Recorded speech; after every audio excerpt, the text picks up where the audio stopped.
hello fighters चल आम देखा आज गोटे question Odisha police SI 2023 reasoning question को देखा देख क्वेश्चन कौन अच्छे देख स्टेटमेंट आजमेंट क्वेश्चन अच्छे क्वेश्चन कौन अच्छे देख मैंने स्टेटमेंट कौन अच्छे देख if you have any problem bring them to me तुम पाखे जब किसी प्रॉब्लम अच्छी ब्रिंग देम टू मी तो यहाँ स्टेटमेंट मीनिंग तो आजम्पशन वन कौन अच्छे देख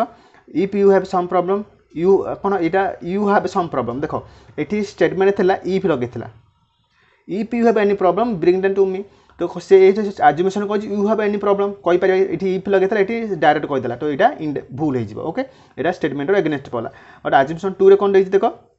आजुमेसन टू देजी I can solve any problem हाँ यहाँ ठीक अच्छे कहीं तुम जब if you have any problem तुम जब किसी प्रॉब्लम अच्छे ब्रिंग टाइम टू मी आम ब्रिंग टाइम टू मी मैंने कौन ताने कौन तुम मो पाक प्रॉब्लम धरी आस मुझे सर्ट आउट करी मुझे सल्यूशन करी तो ताले कौन आई कैन सल्व एनी प्रॉब्लम यहाँ हम तार आंसर ताले कौन हम ओनली टू इम्प्लिसिटी बुझला ताले यहाँ कौन हम ओनली टू इम्प्लिसिटी कौन हम इफ आजुमेसन टू इज इम्प्लिसिटी हम बुझिपारा